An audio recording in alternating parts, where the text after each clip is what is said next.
Good morning everyone, and today we're checking out a brand new video from the Food Test about can you actually cook an egg on a sidewalk?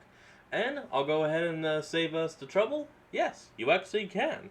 But it would be recommended to use, something clean and metallic instead of using the concrete because, people walk there.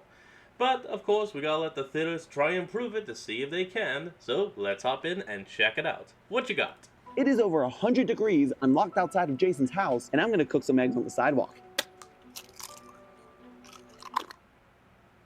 This is not gonna end well. That's also one reason. The whole sliding. You gotta use some kind of skillet or something.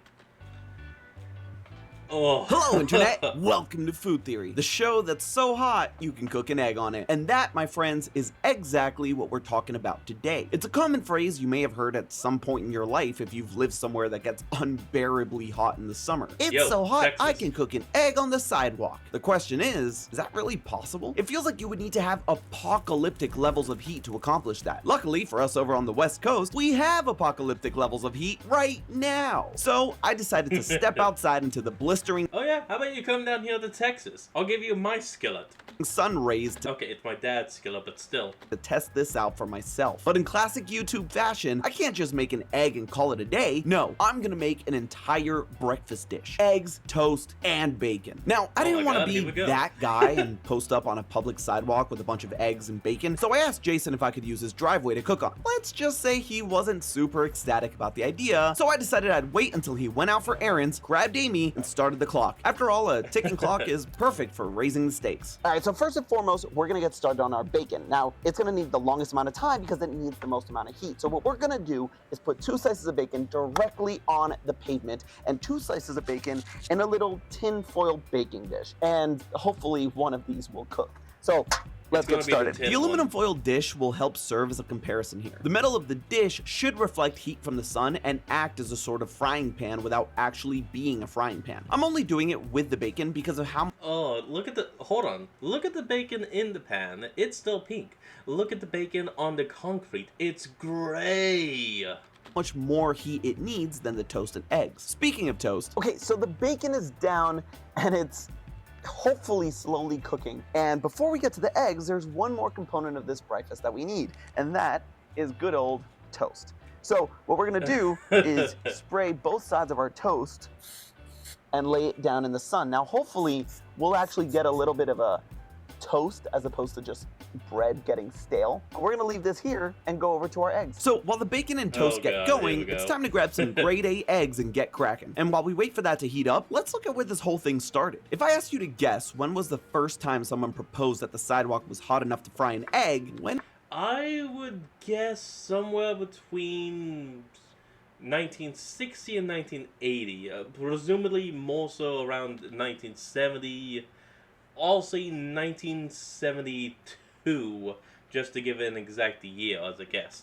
would you say? The 70s? The 80s? The 90s? Correct! 1890s. On June 11th, Oh, shit. 1899, physician Dr. Francis Henry Wade wrote a column in the I'm like 80 years off. Atlanta Journal-Constitution titled How to Keep Cool, where he said that the breaks around Atlanta that summer were hot enough to fry eggs. This is supposedly the earliest written record of people wanting to have their eggs with a side order of pavement. But, unfortunately, Oh, my Lord. old Doc Wade didn't actually test his hypothesis. Shame, shame, I know your name. But fast forward to the 1930s, and we get our first documented example of people giving it a go. Apparently, in 1933, actor Pat Rooney, not to be confused with his father, Pat Rooney, got into a disagreement with his son, Pat Rooney, about how long Oh it my would take God. to fry an egg on the hot New York City sidewalk. Pat Sr. said it would just take 3 minutes, and his son said, bet, or whatever the slang would have been at the time. Indubitably? You betcha, daddy-o. Anyway, so No, he would have said, no, I got nothing. I was going for some reason say,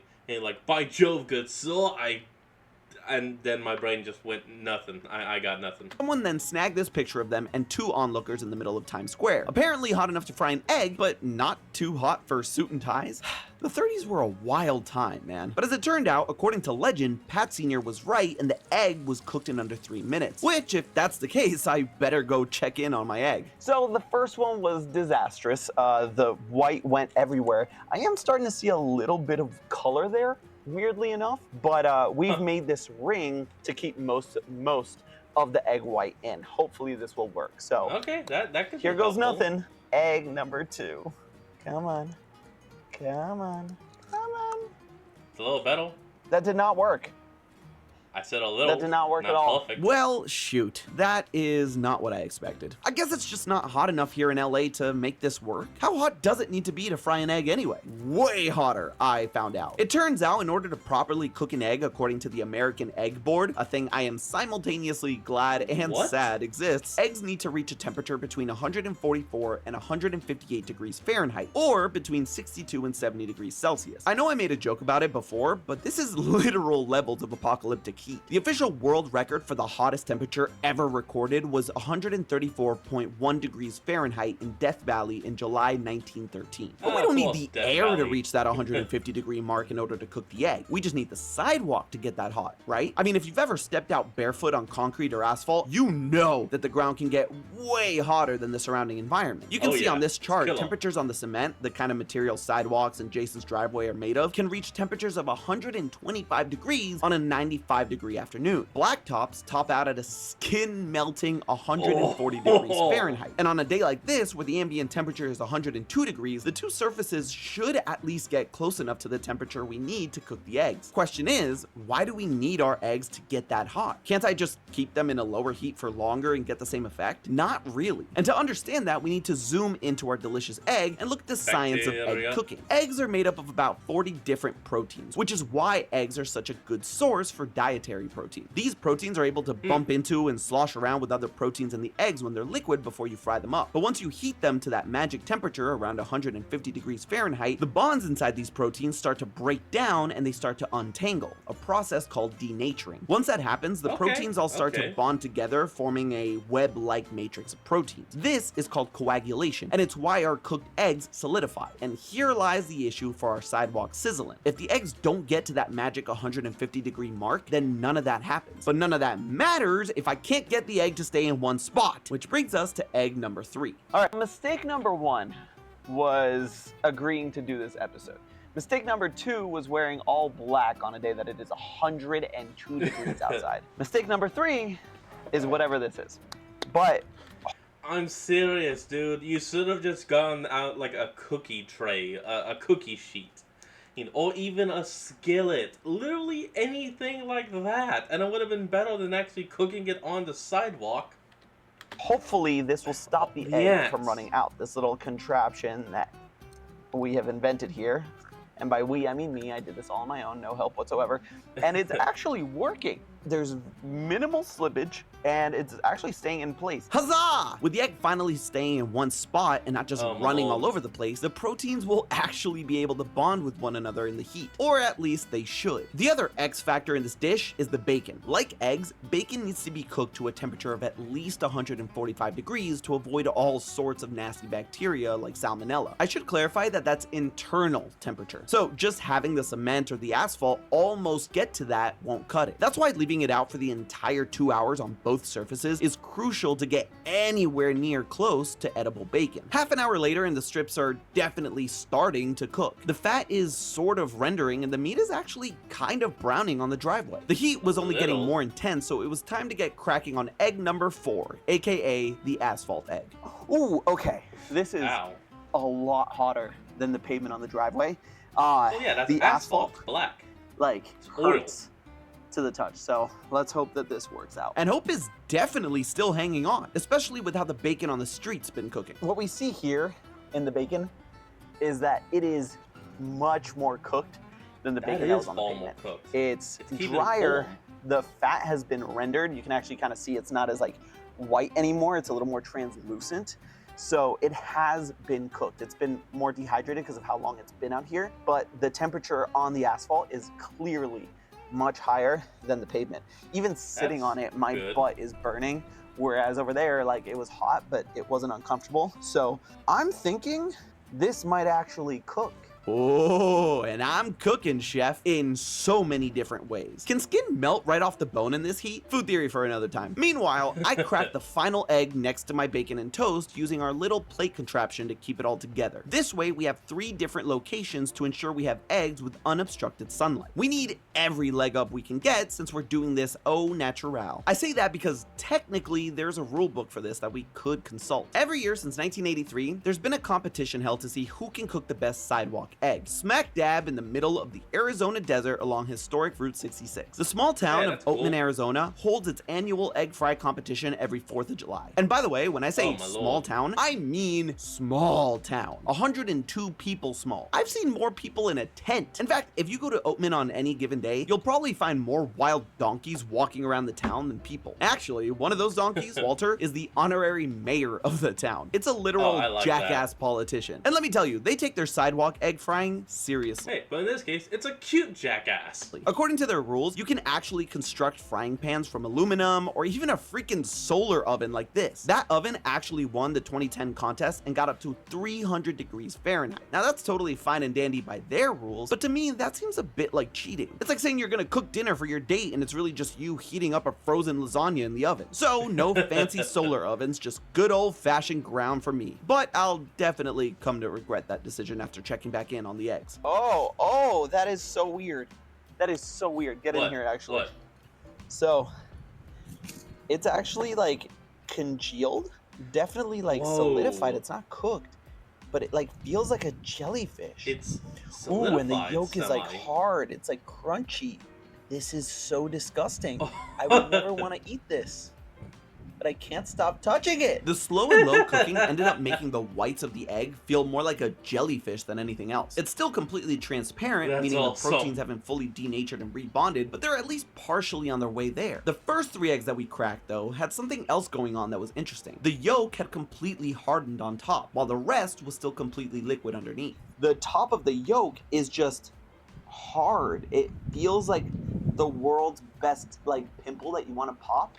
I'm not gonna do it, but like I really want to. The yolk pimple is a result of the sun dehydrating the top layer of the egg, so it solidifies and creates almost like a protective layer for the rest of the egg underneath. See, the yolk of the egg is actually 50% solids with proteins, fats, and minerals, and 50% water. That's why egg number 2, whose yolk broke when I cracked, formed an entire hard layer that covered the rest of the egg underneath, while the other 2 only hardened in the center where the yolk is. And I'm not gonna lie, I couldn't resist popping the pimple on one of them. I know that may be super gross, but it was so oddly satisfying. But that meant bad news overall for the experiment. Our best bet was to let everything cook uninterrupted for the remaining hour that we had.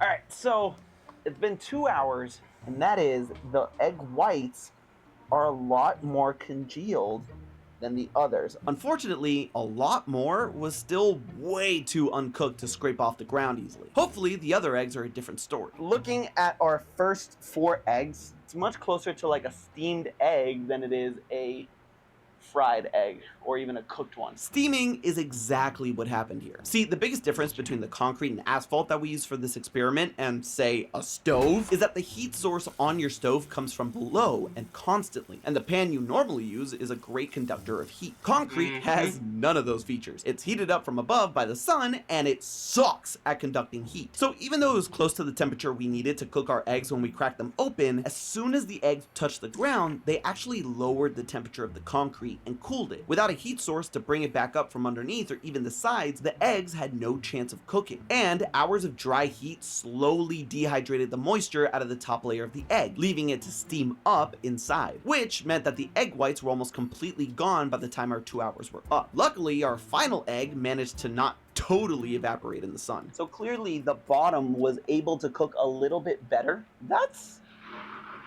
kind of a success, I would say. Wahoo! I'll give it Count half a it. point. I mean, sure, the whites were gone and it's totally inedible, but it was cooked enough to scrape off the driveway while still being runny underneath. Without any aids like a solar oven or the aluminum foil pans the mad scientists in Oatman, Arizona use, this might be the closest we get to frying an egg on the sidewalk. I'll take that as a dub. And it's a double dub because the bacon actually turned out edible-ish. I'm gonna do something I'm gonna instantly regret. Don't take a bite. Honestly, I need to see how this tastes. So don't take a bite. 5-second rule, 2-hour rule, same thing. Oh, he's taking a bite. Oh! That was gnarly. But let's try out the other bacon. From the pan? Okay, that should at least be a little better. Honestly, that works.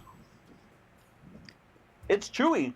I'm gonna take that as a win. My stomach might need to be pumped after eating literal street meat, but I've accomplished my goal against all odds. We've got our dish all ready to go. We have That bread doesn't even look like it's been toasted. a nice crispy toast, nice chewy, non-jerky bacon, and some jerky bacon if that's what you're into. We've made breakfast in 2 hours on Jason's driveway. So there you have it. While getting a diner-worthy fried egg on the sidewalk may be almost impossible, I accomplished what I set out to do and made the world's slowest eggs and bacon in the most inconvenient way possible. But I did it all with nothing but the ground and my naive optimism. Now, if you'll excuse me, I gotta go clean up before Jason gets back and lie down after having that bacon. But, as always, remember, that's just a theory. A food theory. Bon appetit. Oh my lord, my own stomach does not feel well after that. We're gonna end up today's video right now, and dude, I hope you got a good medic because you are gonna need it. Alright everyone, that's gonna be the end of today's video. I hope you all enjoyed it. Remember to like, comment, and subscribe for more, and I'll see all of y'all next time when we flick back on. Till then, this is Fox. Oh my god.